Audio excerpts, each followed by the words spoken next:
चलो बच्चों, तो आज हम लोग एसएस में चैप्टर नंबर 20 कंटिन्यू करें, जिसका नाम है social problems of India and challenges. देखो, इस चैप्टर में हम लोग हमारे इंडिया की सोशल प्रॉब्लम्स के बारे में समझ रहे थे कि जिनमें सबसे पहले हमने कम्युनलिज्म के बारे में समझा था।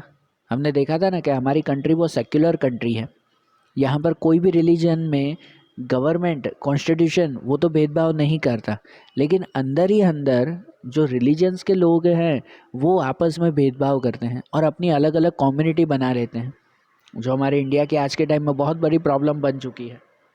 बराबर ना। इस कम्युनलिज्म के बारे में हमने समझा था कि जब कोई पर्सन सिर्फ अपनी ही कम्युनिटी अपने ही रिलीजन को ग्रेट मानता हो और दूसरे की कम्युनिटी दूसरे रिलीजन को अगर कम मानता हो तो वो रियल कम्युनलिज्म कहलाता है। बराबर। और उसे सॉल्व कैसे किया जाए वो भी पॉइंट्स हमने देखे थे। और आज हम लोग उसके बाद दूसरा पॉइंट से देखें तो वो है कास्टेइज्म। दूसरा पॉइंट आता है जिसका नाम है कास्टेइज्म। तो कास्टेइज्म मतलब क्या? कम्युनलिज्म की तरह कि जैसे कम्युनलिज्म में दो कम्युनिटी के बीच में जैसे डिफरेंस क्रिएट हो तो उसे कम्युनलिज्म कहते हैं। तो वैसे ही इंडिया में जितने भी कास्ट के लोग रहते हैं तो उन कास्ट के बीच में अगर कोई प्रॉब्लम क्रिएट हो ना या डिफरेंस क्रिएट हो तो उसे कास्टेइज्म कहते हैं। कास्ट सिस्टम मतलब जो कहते हैं जातिवाद, कास्ट सिस्टम जिसे कहते हैं, ये कास्ट सिस्टम हमारे इंडिया में सदियों से चलता आ रहा है। हाँ, सदियों से, हज़ारों सालों से चल रहा है। जो पहले बहुत ज़्यादा था, आज कम है, लेकिन फिर भी है। पहले के टाइम में अगर देखें ना, भले जब राजा महाराजाओं का टाइम था, उनसे भी पहले का टाइम, तो हमारे यहाँ पर वर्ण सिस्टम चलता था। वर्ण सिस्टम है ना, वर्णवाद जिसे कहते थे कि जितने भी लोग सोसाइटी में रह रहे हैं, भाई एक नगर में अगर समझो, एक सिटी में अगर समझो, जितने भी लोग रहते हैं ना, तो उनको चार वर्ण में, चार टाइप में डिवाइड कर दिया जाता था। ब्राह्मण, क्षत्रिय, वैश्य और शूद्र। बराबर, चार वर्णों में उन्हें डिवाइड कर दिया जाता था, ब्राह्मण, क्षत्रिय, वैश्य और शूद्र। कि जिसमें ब्राह्मण मतलब माना जाता था ये सबसे ऊंचे वर्ण, सबसे ऊंची जाति का है, बराबर, सबसे महान उनको माना जाता था। उनके बाद क्षत्रिय जो सैनिक होते थे, राजा महाराजाओं के यहाँ जो सैनिक का काम करते थे, वो ब्राह्मण के बाद दूसरी कास्ट उनकी आती थी। उसके बाद आते थे वैश्य। वैश्य मतलब वो जो बिजनेस करते थे, जो कामकाज करते थे वो लोग। और आखिरी में शूद्र। शूद्र वो कहलाते थे जो एकदम नीची जाति, जो मजदूरी का काम करते, कचरा उठाने का काम करते, भीख मांगने का काम करते। उस वक्त जो ये काम करते ना, उन्हें शूद्र माना जाता था। ठीक है, एकदम नीची जाति। और ये भेदभाव इतना ज़्यादा बढ़ चुका था कि भाई उनमें शूद्र जैसे लोग थे, उस जाति के लोग थे, उन्हें तो अनटचेबल्स मानते थे। क्या मानते थे? अनटचेबल्स। अनटचेबल मतलब कि अछूत मानते थे, कि उनको तो टच करना भी जो है वो ये बुरा है, ऐसा उन्हें माना जाता था। तो सोचो, ये कास्ट जो सिस्टम है, ये कास्टिज्म जो है वो आज का नहीं है, सालों से चलता आ रहा है, लेकिन गलत है। जो भी चलता आ रहा है वो गलत है। बराबर। और आपको पता है ना, फिर इसमें जो ब्राह्मण, क्षत्रिय, उन्हें सबसे ऊपर माना जाता था। ठीक है, तो वो ज़्यादातर रिच होते थे, क्योंकि भाई सोसाइटी में हर जगह पर उन्हें काफ़ी सम्मान मिलता था। और उनके कंपैरिजन में शूद्र, उन्हें तो अछूत मानते थे कि उनको टच करना भी गलत है। तो इसकी वजह से वो ज़्यादातर क्या काम कर पाते? कचरा उठाने का काम कर पाते, छोटी मोटी मजदूरी का काम कर पाते, और ज़्यादातर वो पुअर रहते। और कितनी प्लेसेस पर तो ऐसा हो जाता कि इन लोगों को फिर अलग से एक आइसोलेटेड लाइफ जो है वो जीनी पड़ती। आइसोलेटेड लाइफ मतलब कि एक अलग से छुपी ज़िंदगी इनको जीनी पड़ती थी। फिर ये लोग जो शूद्र लोग थे, ठीक है, पहले से ये चलता आ रहा है, धीरे धीरे क्रिएट हुआ ये, कि पहले से जो शूद्र लोग थे जिन्हें अछूत माना जाता था, कि उन्हें लगता था कि अब गांव में हमारे रहने की जगह तो है नहीं, बराबर ना, कोई भी लोग हमसे ना बात करते हैं, ना हमें छूते भी नहीं हैं, तो ऐसी जगह पर रहने का क्या फ़ायदा। तो वो लोग उस गांव से दूर जंगलों में रहने लगे, और धीरे धीरे धीरे उनकी लाइफ वही क्रिएट हो गई। ब्रिटिशर्स का टाइमिंग आया, तब उस वक्त भी ये लोग उस जंगल के जैसे एरिया में ही रहते थे। और आज भी कितने सारे ऐसे लोग हैं कि जो ऐसी प्लेसेस पर रहते हैं, जंगलों में, पहाड़ों के बीच, वहाँ पर रहते हैं, एक आइसोलेटेड लाइफ जीते हैं आज भी। ठीक है ना, ये रियल कास्टेइज्म है। और आज भी हमारे यहाँ पर कास्टेइज्म काफ़ी हद तक चलता है। कोई भी रिलीजन देखो ना, तो उस रिलीजन के अंदर जो है वो हज़ारों कास्ट है। हमारे गुजरात की जस्ट बात करें ना, गुजरात का एग्जाम्पल है, तो हमारे गुजराती, जैसे तो समझो पहले हिंदू है तो हिंदू के अंदर पहले अलग अलग कास्ट आएगी, ठीक है, कि हिंदू के अंदर गुजराती अलग, मराठी अलग, सिख अलग, बंगाली अलग, ठीक है ना। तो ये सब भी क्या है, हिंदू के अंदर ही है, बराबर। तो ये एक कास्ट हो गई। दूसरी बात कि अगर समझो हिंदू के अंदर गुजराती कास्ट आती है तो गुजराती के अंदर और कास्ट आती है, बराबर ना। गुजराती के अंदर फिर अलग, जैसे कि भाई पटेल अलग, कोड़ी अलग, काठियावाड़ी अलग, रबारी अलग, तो ऐसे कितनी सारी कास्ट है, बराबर ना। तो हर एक में है, सिर्फ एक में नहीं, हर एक में है ऐसा। गुजरातियों में फिर देखो, फिर जो है वो जैसे दूसरी एक कास्ट आती है जैसे सिंधी कास्ट, तो सिंधी कास्ट के अंदर और अलग, उसमें उसमें शिकारपुरी देखो, जेकमाबादी देखो, लाहौरी देखो, तो कितनी सारी अलग अलग जो है वो कास्ट है उसके अंदर। तो ये कास्ट है ना, फिर किसी में उन कास्ट में किसी को जो है वो हायर कास्ट माना जाता है कि नहीं नहीं ये तो ऊंची जाति के हैं, किसी को जो है वो आज भी लो कास्ट का माना जाता है कि नहीं ये तो भाई लो कास्ट के हैं।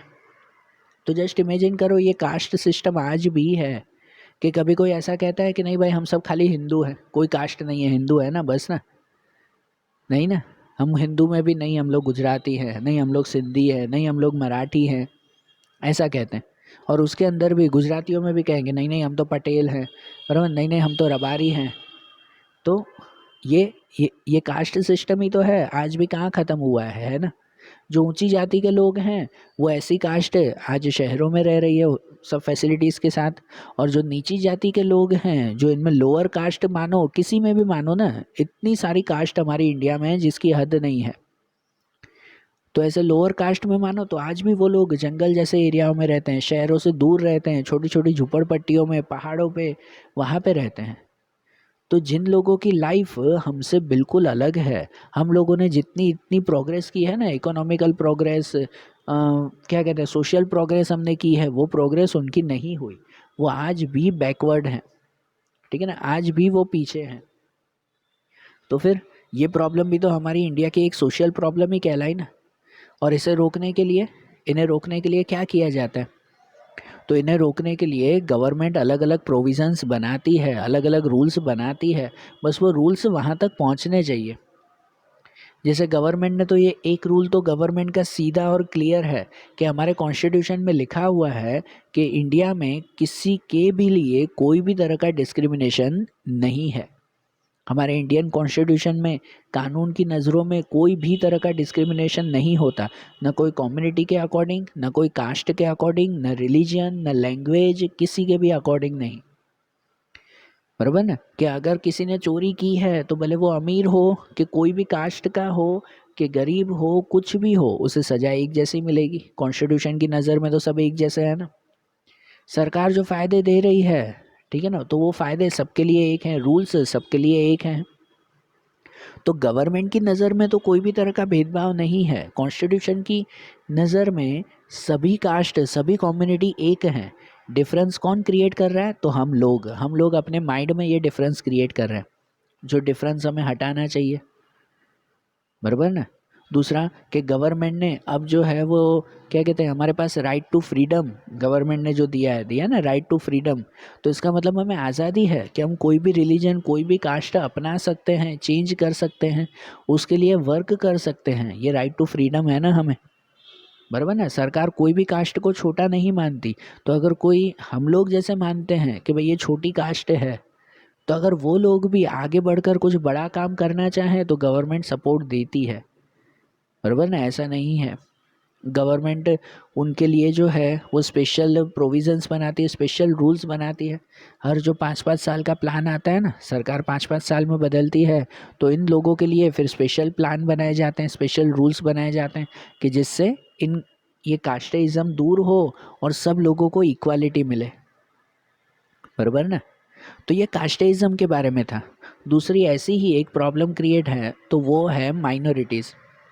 हमारी दूसरी सोशल प्रॉब्लम माइनॉरिटीज़। तो माइनॉरिटीज़ मतलब क्या, ये भी हमारी इंडिया की बहुत बड़ी सोशल प्रॉब्लम आज के टाइम में है, प्रेजेंट टाइम में भी है। ये माइनॉरिटीज़ किसे कहते हैं, तो माइनॉरिटीज़ मतलब कहलाता है कि जिसकी मेजॉरिटी ना हो तो वो माइनॉरिटी, सिंपल सी बात, जिसकी मेजॉरिटी ना हो तो वो माइनॉरिटी कहलाई। और हमारे यहाँ पर माइनॉरिटी वो हर बेस पर की जाती है, हर बेस पर इकोनॉमिकली माइनॉरिटीज़ मानी जाती है, रिलीजन के बेस पर, लैंग्वेज के बेस पर, रीजन के बेस पर, बराबर। और माइनॉरिटी है ना रीजन वाइज, मतलब कि भाई प्लेस वाइज भी अलग अलग होती है, कि कोई एरिया में माइनॉरिटी अलग हो, सिटी में माइनॉरिटी अलग, स्टेट में माइनॉरिटी अलग, तो पूरी कंट्री में माइनॉरिटी अलग, बराबर। माइनॉरिटी हर जगह पर अलग अलग तरह से मानी जाती है, और वो भी रिलीजन के बेस पर अलग माइनॉरिटी, लैंग्वेज के बेस पर अलग माइनॉरिटी, कल्चर के बेस पर अलग माइनॉरिटी, हर एक बेस पर अलग अलग तरह की माइनॉरिटीज़ होती हैं।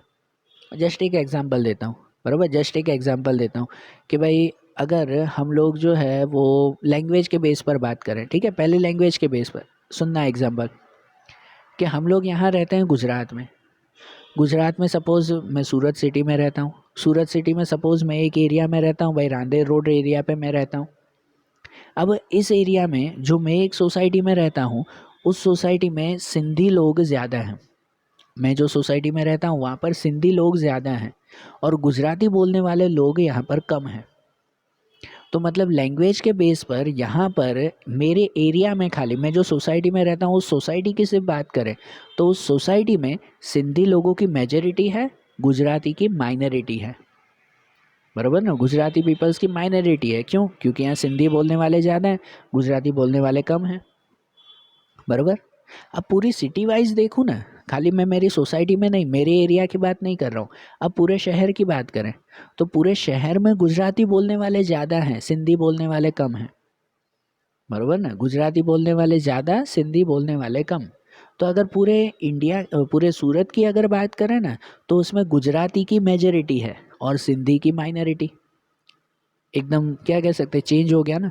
मेरे एरिया की अगर खाली बात करूँ ना, सिर्फ मेरी सोसाइटी मेरे एरिया की, तो यहाँ पर सिंधी की मेजॉरिटी है, गुजराती की माइनॉरिटी। लेकिन अगर पूरी सिटी की बात करें तो चेंज हो जाता है, पूरी सिटी में गुजराती बोलने वाले ज़्यादा हैं, सिंधी बोलने वाले कम। तो पूरी सिटी वाइज गुजरातियों की मेजॉरिटी है और सिंधी की माइनॉरिटी। अब सिटी को छोड़कर पूरे स्टेट वाइज बात करें ना, पूरे स्टेट में भी गुजराती बोलने वाले ज़्यादा लोग हैं हमारे गुजरात स्टेट में। तो गुजरातियों की मेजॉरिटी, उसके सामने अगर सिंधी गिनो तो सिंधी की तो बहुत माइनॉरिटी हो गई, कि पूरे गुजरात में सिंधी बोलने वाले तो बहुत कम, बराबर। अब पूरी इंडिया की बात करो तो पूरी इंडिया में अब हिंदी बोलने वालों की मेजॉरिटी है, स्टेट वाइज नहीं, अब पूरी इंडिया में बात करो तो लैंग्वेज में हिंदी बोलने वाले सबसे ज़्यादा हैं हमारे इंडिया में। तो हिंदी लैंग्वेज की मेजॉरिटी है और गुजराती लैंग्वेज की माइनॉरिटी, क्योंकि गुजराती बोलने वाले ज़्यादा से ज़्यादा सिर्फ गुजरात में ही है, पूरी इंडिया में तो नहीं है ना, इतना बड़ा इंडिया, बराबर ना, कि जिसमें 28-29 जितने स्टेट्स हैं, यूनियन टेरिटरीज़ हैं, तो उनके बीच में गुजराती बोलने वाला तो एक ही स्टेट है, बाकी सब में तो ऑलमोस्ट हिंदी बोली जाती है। तो हिंदी मेजॉरिटी हो गई और गुजराती माइनॉरिटी, और उसके सामने सिंधी देखो तो सिंधी तो बिल्कुल माइनॉरिटी हो गई, है ना, कि सिंधी बोलने वाले तो बहुत कम। तो देखो मेजॉरिटी और माइनॉरिटी हर प्लेस, हर एरिया, हर रीजन के अकॉर्डिंग, हर कंट्री के अकॉर्डिंग चेंज होता रहता है, बराबर ना। अब ये इंडिया की बात किया, पूरे वर्ल्ड वाइड अगर बात करें ना तो पूरे वर्ल्ड वाइड इंग्लिश बोलने वाले सबसे ज़्यादा हैं, इंग्लिश लोगों की या इंग्लिश लैंग्वेज की मेजॉरिटी है, क्योंकि इंग्लिश बोलने वाले सबसे ज़्यादा हैं। हिंदी बोलने वालों की माइनॉरिटी, उनके सामने गुजराती वालों की तो और माइनॉरिटी, और उसके सामने सिंधी वालों की तो और माइनॉरिटी हो गई, बराबर ना। तो समझ आ रहा है, माइनॉरिटी मतलब सिंपल सा कहते हैं कि जहाँ जिसकी मेजॉरिटी ना हो तो वो माइनॉरिटी, बराबर। माइनॉरिटी हर बेस पर किया जाता है, रिलीजन के बेस पर भी। हिंदू और मुस्लिम की अगर बात करें तो हिंदू, मुस्लिम, सिख, क्रिश्चियन, पारसी, तो एरिया वाइज गिनो तो जिस एरिया में अगर मुस्लिम लोग ज़्यादा रहते हो तो उसमें उनकी मेजॉरिटी है ना, और दूसरे रिलीजन की माइनॉरिटी है। लेकिन जिस एरिया में हिंदू लोग ज़्यादा रहते हो तो भाई वहाँ पे हिंदू की मेजॉरिटी है और मुस्लिम की माइनॉरिटीज़ है, बराबर ना। कंट्री वाइज देखो तो जिस कंट्री में हिंदू ज़्यादा हैं तो वहाँ हिंदू की मेजॉरिटी है, बराबर ना। वर्ल्ड वाइड देखो तो वर्ल्ड वाइड में क्रिश्चियन पीपल सबसे ज़्यादा है, तो क्रिश्चियंस की मेजॉरिटी है, बाकी सब माइनॉरिटी है। तो मेजॉरिटी और माइनॉरिटी हर बेस पर, हर प्लेस पर चेंज होती रहती है ना, बराबर ना। और अब अगर हमारे इंडिया की बात करें ना तो हमारे इंडिया में मेजॉरिटी और माइनॉरिटी बहुत मायने रखती है, बहुत जो है वो प्रॉब्लम्स क्रिएट करती हैं। क्योंकि जब आज़ादी मिली ना, जब आज़ादी मिली तब हमारे इंडिया और पाकिस्तान का पार्टीशन हुआ था। वो पार्टीशन भी इसी वजह से ही हुआ था क्योंकि भाई ब्रिटिशर्स ने जो है वो ये क्या कहते हैं हिंदू और मुस्लिम को भड़काया था, ब्रिटिशर्स ने भड़काया था। जब आज़ादी मिल रही थी ना तब ब्रिटिशर्स ने मुस्लिम लोगों को ये भड़काया था कि देखो आपके इंडिया में तो भाई जो है वो हिंदू लोग ही सबसे ज़्यादा हैं, तो वो आप लोगों को बिल्कुल भी जो है वो वैल्यू नहीं देंगे, आप लोगों को सपोर्ट नहीं करेंगे, आप लोगों को अलग कर देंगे वो, है ना, आप लोग माइनॉरिटीज़ हो। ब्रिटिशर्स ऐसे भड़का के गए थे मुस्लिम्स को, और इसकी वजह से फिर मुस्लिम ने जो है वो डिमांड की थी कि नहीं हम लोग जो है वो अलग से रहेंगे, अब हमें अपनी अलग कंट्री चाहिए पाकिस्तान। तो इसकी वजह से इंडिया और पाकिस्तान का जो है वो पार्टीशन हुआ था, उसका बेस भी देखो ये मेजॉरिटी और माइनॉरिटी था ना। और तब से लेकर अब तक ये प्रॉब्लम चलती आ रही है। यहाँ पर हर प्लेस पर मेजॉरिटी और माइनॉरिटी उनको अलग अलग माना जाता है, बराबर, कि जहाँ पर प्रॉब्लम होती ही है। आप लोग खुद ही इमेजिन करो ना, आप स्टूडेंट हो ना, आप स्कूल में जाते हो, ठीक है, आपके माइंड में भी ये प्रॉब्लम क्रिएट है, पता है, लेकिन हम लोग जो है वो इस पर ध्यान नहीं देते।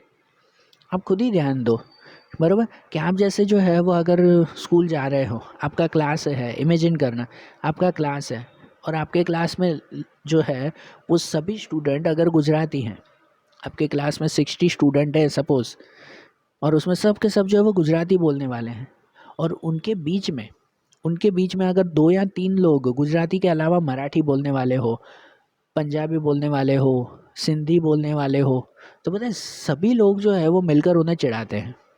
आप सभी स्टूडेंट मिलके उन्हें चिढ़ाते हो कि नहीं, करते हो कि नहीं ऐसा, है ना, ये तो सिंधी बोलता है, बराबर, या उनका अलग ही रख देते हो उन्हें कि आप सब नहीं, हमारा गुजरातियों का ग्रुप अलग है, वो सिंधियों का ग्रुप, मराठियों का ग्रुप अलग है, कर देते हो कि नहीं ऐसा, बराबर। तो आप लोग ही जब जो है वो अपने माइंड में ऐसा क्रिएट करते हो तो सोचो पूरी इंडिया में हर सब लोग कितने सारा ऐसा करते होंगे, बराबर ना। जिस एरिया में आप लोग रहते हो, बराबर, आप जहाँ पे रहते हो, जो अपने एरिया की भी बात करो, स्कूल के बाद एरिया की बात, ठीक है ना, कि आपके एरिया में सब लोग हिंदू रहते हैं। जस्ट आपका माइंडसेट आप खुद सोचो उसमें कि आपके एरिया में सब लोग हिंदू रहते हैं, बराबर, और उस हिंदू के बीच में अगर कोई मुस्लिम ने आकर अपना घर ले लिया तो आप सब लोग जो है वो ये बालकनी में से उसे देखते रहोगे, अरे अरे हमारे एरिया में तो ये लोग आ गए रहने के लिए, बराबर, सोचते हो कि नहीं ऐसा। तो ये कितनी कितनी गलत बात है ये, है कि नहीं। और इवन हर जगह पर कोई जो है वो पूरा ग्रुप अगर पंजाबियों का है, वहाँ पर सिख लोग रहते हैं, उनके बीच में अगर कोई जो है वो दूसरी फैमिली मराठी फैमिली आकर रह जाए ना, तो भी सब लोग आकर देखते हैं, अरे अरे हमारे यहाँ पर ऐसे लोग रहने आ गए। तो सोचो ये मेजॉरिटी और माइनॉरिटी पूरी इंडिया के हर कोने कोने में कितनी बुरी तरह से फंसी हुई है कि नहीं। और इसे हटना चाहिए कि नहीं, और इसे हटने के लिए क्या करें। तो गवर्नमेंट ने तो सीधा साधे रूल्स बना के रखे हैं। गवर्नमेंट के रूल्स जो हमने कास्टिज्म में सुने वही हैं कि कानून की नज़र में, हमारे कॉन्स्टिट्यूशन की नज़र में कोई भेदभाव नहीं है, सबको एक माना जाता है, कोई भी तरह का डिफरेंस नहीं है, बराबर। लेकिन हम लोग उसे ऐसा मानते हैं। तो इसीलिए चेंज गवर्नमेंट को नहीं, चेंज हमें करना है, हमारे माइंड को करना है। हमें खुद को समझाना है कि भाई कोई भी तरह का भेदभाव नहीं है, सब लोग एक जैसे हैं और हमें सबके साथ मिलजुल कर रहना है। मेजॉरिटी माइनॉरिटी जैसी कोई थिंग नहीं होती। सब लोग हमें जो है, सब लोगों के साथ हमें हमेशा मिलजुल के रहना चाहिए। ये पॉइंट हमारे माइंड में आना चाहिए, तो ही ये माइनॉरिटी की सोशल प्रॉब्लम वो हमारी कंट्री से दूर हो सकती है। नहीं तो ये प्रॉब्लम तो हमेशा चलती रहेगी, बराबर ना। तो अब हमारे यहाँ पर जो है वो गवर्नमेंट के रूल्स हैं जो मैंने आपको बताया, ठीक है ना। इनके अलावा गवर्नमेंट ऐसा रूल्स कहते हैं कि कोई भी यहाँ मेजॉरिटी और माइनॉरिटी को मानना अलाउड नहीं है। अगर कोई ऐसा भेदभाव करता है या कोई किसी के साथ इल बिहेव करता है तो उनके साथ जो है वो या उन्हें हैवी पनिशमेंट दी जाएगी। कि अगर कोई एरिया में कोई दूसरे कास्ट के लोग, दूसरी कोई माइनॉरिटी के लोग अगर रहने आ जाए और उनके साथ अगर आसपास के लोग इल बिहेव करते हैं ना, ख़राब बिहेव करते हैं, तो उनके खिलाफ़ कंप्लेंट भी करवाई जाती है, बराबर। गवर्नमेंट ने ऐसे रूल्स बनाए हैं। बोलो ना कि सरकार सब काम कर रही है, बदलना अब हमें है, सरकार को नहीं बदलना है, बराबर। आज भी कितने सारे ऐसे स्कूल कॉलेजेस या ऐसी प्लेसेस होते हैं कि जहाँ पर पर्टिकुलर लोगों को ही आना अलाउड होता है, दूसरे लोगों को नहीं। तो ये चीज़ गलत है। सरकार जो है वो इसे गलत मानती है, आप उनके खिलाफ कंप्लेंट कर सकते हो कि अगर कोई स्कूल कॉलेजेस में आप एडमिशन लेने जा रहे हो और अगर वहाँ ऐसा कहे कि नहीं इस कॉलेज में तो सिर्फ मराठी लोगों को ही एडमिशन मिलेगा, यहाँ पे सिर्फ हिंदुओं को ही मिलेगा, यहाँ पे सिर्फ मुस्लिम को ही एडमिशन मिलेगा, तो ये चीज़ गलत है। उसके खिलाफ ऑन द स्पॉट कंप्लेंट होनी चाहिए, बराबर। तो ये माइनॉरिटीज़ की सोशल प्रॉब्लम भी दूर कर सकते हैं, लेकिन वो जिम्मेदारी हम लोगों की है, सोसाइटी के लोगों की ही है, गवर्नमेंट की नहीं। गवर्नमेंट काम करती है लेकिन फिर हमारी भी जिम्मेदारी है, बराबर। माइनॉरिटी के बाद दूसरी एक सोशल प्रॉब्लम आती है, वो आती है schedule caste and schedule tribes. Schedule caste and schedule tribes, ये एक प्रॉब्लम। तो शेड्यूल कास्ट किसे कहते हैं या शेड्यूल ट्राइब्स किसे कहते हैं? पहले के टाइम में ही, ब्रिटिशर्स के टाइमिंग में, जैसे मैंने आपको बताया था पहले कि हमारे यहाँ पर इंडिया में कितने सारे लोगों को पहले अछूत माना जाता था, अनटचेबल्स माना जाता था, और इसलिए वो लोग दूसरे लोगों के साथ मिलजुल कर नहीं रहते थे, गांव में शहरों में नहीं रहते थे और अलग से रहते थे। कोई जंगलों के बीचों बीच रहते हैं, कोई पहाड़ों के ऊपर, कोई दूसरी जगह पर अलग से रहने लगे, और धीरे धीरे उन लोगों का अलग से एक कास्ट बन गया, है ना, अलग से उनकी एक जाति बन गई। और ट्राइब्स मतलब कि झुंड, उन लोगों का अलग से एक झुंड बन गया कि नहीं भाई ये लोग तो अलग से ही रहते हैं। तो ऐसे शेड्यूल कास्ट और शेड्यूल ट्राइब्स लोग कहलाए। जस्ट एग्जांपल दूं कि हमारे गुजरात में जैसे भील जाति के लोग हैं जो जंगलों के एरियाओं में रहते हैं, पहले सौराष्ट्र के साइड जंगलों के एरियाओं में रहते थे भील जाति के लोग, वो शहरों में नहीं जंगलों में रहते हैं। तो इनकी वजह से उनको है ना ज़्यादा फैसिलिटीज़ नहीं मिलती। आप शहरों में रहते हो, हर तरह की फैसिलिटी आपके हाथों में है, और वही जो जंगलों में रहते हैं तो उन लोगों के पास स्पेशल फैसिलिटीज़ नहीं है। आप शहरों में रहकर पढ़ लिख सकते हो, अपने लिए नई जॉब ढूंढ सकते हो, बिजनेस कर सकते हो, टेक्नोलॉजी का यूज़ कर सकते हो, सब चीज़ें आपके हाथों में हैं अपनी ग्रोथ करने के लिए। लेकिन उनके लिए, उनके हाथों में ऐसा कुछ भी नहीं है कि जो वो अपनी ग्रोथ कर सके, बराबर ना। तो इसलिए वो बैकवर्ड क्लासेस कहलाते हैं, और ऐसे बैकवर्ड क्लासेस को नाम दिया जाता है schedule caste and schedule tribes. Short में कहो तो एससी और एसटी। अब आप लोगों को ध्यान आता होगा कि भाई जनरली आप लोग पता है स्कूल का फॉर्म भरते हो, कोई कॉलेज का फॉर्म भरा जाता है, या और कोई भी बैंक का फॉर्म भी जब भरते हैं तो उसमें कास्ट पूछते हैं, और कास्ट में नीचे ऑप्शन होता है एससी, एसटी, ओबीसी, ऐसे ऑप्शंस। अभी शायद आप लोगों ने 10th का फॉर्म भरा होगा ना, तो आप लोगों को ध्यान होगा ऐसा कि उस फॉर्म में ऐसा ऑप्शन था, एससी, एसटी, ओबीसी था ना ऐसा ऑप्शन, बराबर। तो ये एससी और एसटी मतलब ये शेड्यूल कास्ट और शेड्यूल ट्राइब्स। तो किसे माना जाता है शेड्यूल कास्ट और शेड्यूल ट्राइब्स, किसे मानते हैं? तो कहते हैं कि जनरली गवर्नमेंट ने अपने एक आर्टिकल्स बनाए हैं। आर्टिकल मतलब कि समझो अपना एक रूल बनाया है, नियम बनाया है, कि जिसमें आर्टिकल 341 में, ध्यान से सुनना, गवर्नमेंट ने आर्टिकल 341 में जिस जिस कास्ट का नेम लिखा है ना, वो सब कास्ट को शेड्यूल कास्ट कहते हैं। मतलब सरकार जिसको माने ना तो वही शेड्यूल कास्ट कहलाता है भाई, वही एक अलग छोटी जाति के लोग हैं, ऐसा माना जाता है। गवर्नमेंट आर्टिकल 341 में, ठीक है, जिस जिस का नाम लिखा है कि जैसे भाई ये भील जाति के लोग तो वो शेड्यूल कास्ट कहलाए, ठीक है। तो ऐसे हर एक जाति के लोग पूरी इंडिया में जो हैं वो उन सब के नाम लिखे हुए हैं। अब जैसे उसमें भाई गुजराती हुए, या फिर जो है वो हिंदू हुए, या ऐसे उनका नाम नहीं भाई, वो जनरल कैटेगरी में आते हैं, बराबर ना, ये ऊंची जाति के लोग हैं ऐसे मानते हैं। तो गवर्नमेंट ने आर्टिकल 341 में जिस जिसका नाम लिखा है ना तो वो शेड्यूल कास्ट में माने जाते हैं, और गवर्नमेंट ने जिनका नाम आर्टिकल 342 में लिखा है, 341 नहीं 342 में लिखा है, तो वो सब शेड्यूल ट्राइब्स में माने जाते हैं, बराबर ना। एसटी में शेड्यूल कास्ट वो कहलाया कि जिनका नाम आर्टिकल 341 में लिखा है, और जिनका नाम आर्टिकल 342 में लिखा है वो शेड्यूल ट्राइब्स, बराबर। और ये लिखने का मतलब क्या, गवर्नमेंट क्यों ऐसे आर्टिकल में अलग से उनका नाम लिखती है? कोई भेदभाव करने के लिए नहीं, बराबर ना, भेदभाव के लिए नहीं, वो इसलिए लिखती हैं कि जिससे भाई उन ट्राइब से, उन कास्ट के बारे में पता चले, ये एससी एसटी लोग हमारे इंडिया में कौन कौन हैं उसके बारे में पता चले, और फिर उनके लिए स्पेशल वर्क किए जाए, बराबर ना, उनके लिए कुछ काम किए जाए, इसीलिए वो अलग से लिखती हैं। और सरकार उनके लिए क्या काम करती है, उनके लिए कौन कौन से रूल्स बने हुए हैं? तो उनके लिए जनरली एक जनरल प्रोविज़न और स्पेशल प्रोविज़न्स बने हुए हैं। शेड्यूल कास्ट और शेड्यूल ट्राइब्स के लिए जनरल प्रोविज़न और स्पेशल प्रोविज़न्स। पहले जनरल प्रोविज़न की बात करें तो जनरल प्रोविज़न में आर्टिकल 15 हमारे कॉन्स्टिट्यूशन के अलग अलग आर्टिकल्स में से आर्टिकल 15 में लिखा हुआ है कि अब हमारी इंडिया में कोई भी तरह का डिस्क्रिमिनेशन नहीं होना चाहिए, भेदभाव नहीं होना चाहिए रिलीजन के बेस पर, कम्युनिटी के बेस पर, कास्ट के बेस पर, बर्थ प्लेस के बेस पर, कोई भी तरह का जो है वो भेदभाव नहीं होना चाहिए, बराबर। या कोई ये रिलीजन का है, वो रिलीजन का है, अगर उनका भेदभाव होता हो तो उनको हैवी पनिशमेंट दी जाती है अगर कोई भी ऐसा भेदभाव करे तो। इनके अलावा कि पहले के टाइम में ऐसा होता था, पता है कितने सारे लोगों को अछूत माना जाता था, अनटचेबल माना जाता था, अब वो गलत है। अब अगर कोई भी ऐसा मान रहा है तो वो भी एक पनिशेबल ऑफेंस है कि उन्हें पनिश किया जा सकता है अगर कोई भी ऐसा मानता है तो।